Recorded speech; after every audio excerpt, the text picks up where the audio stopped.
안녕하세요, 여러분. 마케팅적으로도 성공하면서 환경적으로도 의미가 있는 그런 비즈니스 한 사례가 어떤 게 있을까 이야기하다가 이제 파타고니아 사례를 다뤘었는데요. 이거 외에도 이제 많은 분들이 더 좋은 사례들을 좀 제안해 주셔서 그 사례들에 대해서 좀 같이 간단하게 살펴보려고 합니다. 첫 번째로는 일단 프라이탁이 있습니다. 프라이탁. 프라이탁 여러분이 많이 아시는 브랜드일 텐데요. 크게 첫 번째로 프라이탁의 역사, 두 번째로 프라이탁이 어떻게 성공할 수 있었는지, 그리고 프라이탁의 대표적인 환경 활동, 그리고 환경적 영향에 대해서 좀 이야기하고, 마지막으로 프라이탁의 환경적 한계에 대해서 또 이야기를 해볼게요. 프라이탁은 여러분이 한 번쯤은 보셨을 브랜드인데요. 어떻게 시작됐을까요? 1993년 스위스에 의해서 이제 스위스에서 시작된 브랜드이고요. 프라이탁은 독일어, 스위스에서도 독일어를 쓰죠. 금요일이라는 뜻입니다. 1993년에 프라이탁 형제에 의해서 설립이 됐습니다. 마커스 프라이탁 그리고 다니엘 프라이탁. 어떻게 해서 설립이 됐을까요? 이 두 형제가 매일 자전거를 타고 다녔는데 스위스 치리의 기후 특성상 매번 느닷없이 소나기가 내렸다고 해요. 그러다 보니까 가방은 물론이고 그 안에 있는 물건들이 항상 젖은 거죠. 비가 오니까. 그래서 방수 기능도 있고 실용적이고 멋스러운 튼튼한 가방이 필요했다고 합니다. 그러다가 이 형제가 어느 날 도로에 다니는 트럭을 발견했습니다. 근데 그 트럭의 덮개가 색깔이 다양하다는 것을 보고서 이제 생각을 떠올린 거죠. 그래서 그 천으로 직접 가방을 만들게 되었고, 이제 그러다 보니 이제 트럭의 덮개 소재, 또 버려진 자전거 튜브, 안전벨트 이런 것을 활용해서 메신저 백을 만들자. 이렇게 해서 이제 프라이탁이 시작됐습니다. 이것이 바로 프라이탁의 시작이고요. 자, 이제는 프라이탁의 성공 비결. 첫 번째, 바로 희소성입니다.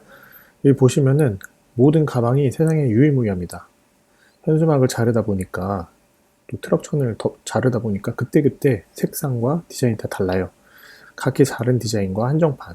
이런 것이 바로 고객의 구매욕을 자극하고 세상에 단 하나뿐이다.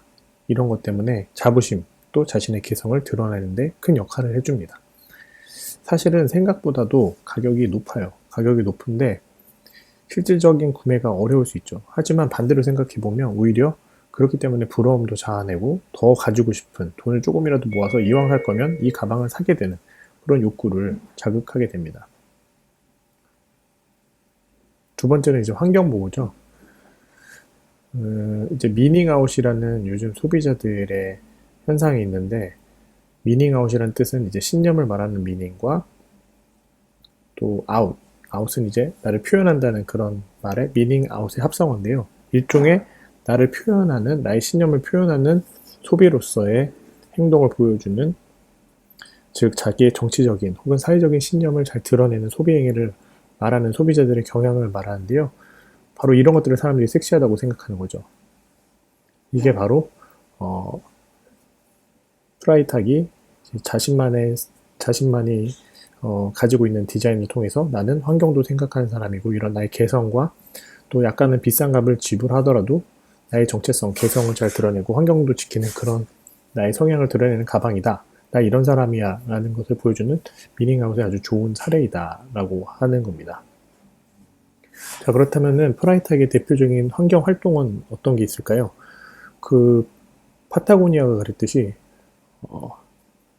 프라이탁도 블랙 프라이데이 때 세일을 하지 않고 오히려 교환을 권장하는 캠페인을 진행합니다.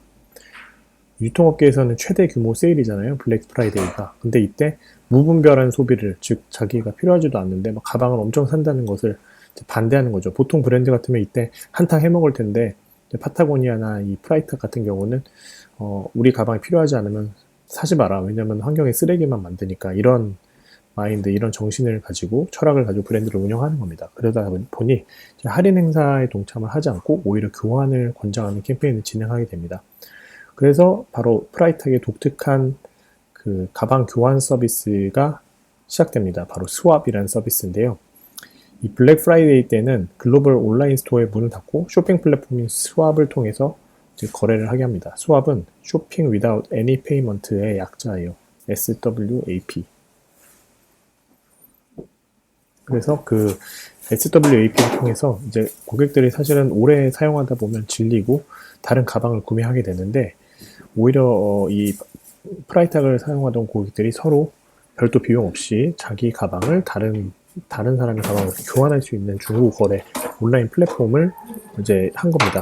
이게 과연 성공적이었을까요? 성공적이었습니다. 런칭 이후에 4,500개가 넘는 가방이 업로드되고 1,000번이 넘는 거래가 성사되었다고 하는데, 이게 과거 통계니까 아마 지금은 더 많이 이루어졌을 것 같아요. 즉 다시 말해서 만약 여러분이 프라이텍 가방을 가지고 있다면은 이 수압 쇼핑 플랫폼에 들어가 가지고 가방을 사는 게 아니라 내 가방하고 다른 사람이 올린 가방 사진을 보면서 서로 비교해서 우리 한번 바꿔 써볼래? 이렇게 하는 거죠. 아주 혁신적인 서비스로 생각하고요. 이렇게 환경을 중심으로 생각하다 보니까 이런 새로운 비즈니스 모델이 나왔다고도 볼 수 있어요. 근데 파타고니아에 의해서도 여러분이 보셨지만, 파타고니아도 어떻게 보면은 그 리페어 프로그램, 그러니까 우리 옷을 가지고 오면은 무료로 고쳐준다든지, 아니면은 소비자들이 서로 중고 의류를 교환하게 하는 그런 시장 마켓을 열었잖아요. 근데 그걸 통해서 어떻게 보면은 수선에서 팔리는 옷의 매출액이 상당 부분을 차지했거든요. 그렇듯이 프라이탁도 이렇게 많은 고객들이 프라이탁 고객 가방을 사실 계속 사는 게 아니라, 여러분 생각해보면 프라이탁 가방 하나 있는데 또 사고 그러진 않잖아요. 하지만은 내가 산 가방을 가지고 이 브랜드에 계속 들어와서 다른 사람 가방과 한번 바꿔서 써보고, 이렇게 한다는 거는 사실 고객 충성도나 고객이 계속 이 브랜드에 관여하게 만드는데 아주 큰 효과를 내는 거죠. 이런 어떤 비즈니스적 효과들이 결국에는, 이런 혁신적인 비즈니스들은 진짜 환경을 생각하는 데서 나온다. 그런 이야기를 좀 하고 싶었습니다. 마지막으로 이제 한계는, 프라이탁이 생산하는 방수포가 폐기되는 방수포가 아니라고 해요. 즉 다시 말하면 버려지는 방수포가 아니라 중고 시장에 나오는 방수포를 가지고서 이제 제품을 제작하게 됩니다. 여기 보시면 이런 것들이, 그러다 보니까 어떤 부분은 사실 버려지는 게 아니라 오히려 중고 방수포 시장을 활성화하고 막 이게 뭐 아직 다 버려질 정도가 되지도 않았는데 시장으로 나오게 해서 폐기를 유도하는 게 아닌가. 그래서 결국 환경적으로는 또 오염시키는 게 아닌가라는 그런 이야기도 있습니다. 이것도 한번 생각해 볼 만한 문제인 것 같고요. 프라이탁이 워낙 성공적이다 보니까 많은 브랜드들이 생겼습니다. 뭐 우리나라에도 그 레코드가 있고요. 스페인에는 누카, 뭐 이런 브랜드들이 있는데요. 어쨌든 이런 프라이탁은 이런 노력 외에도 또 공장도 재활용열로 운영하고, 또 빗물을 사용하고, 또 플래그십 스토어 같은 경우는 버려진 화물 컨테이너 박스 같은 거를 활용하고, 공장에서 나오는 에너지도 재활용하고, 뭐 이런 식으로 프라이탁은 자기만의 독특한 그런 재활용 그리고 환경 비즈니스를 운영하고 있어요. 여러분들이 이렇게 아주 재밌는 사례를 통해서 환경적으로도 성공하면서 마케팅적으로도 고객들에게 아주 뚜렷한 브랜드로, 멋진 브랜드로, 나를 미닝아웃 할 수 있는 브랜드로 성공할 수 있다는 사례를 좀 만나셨으면 좋겠습니다.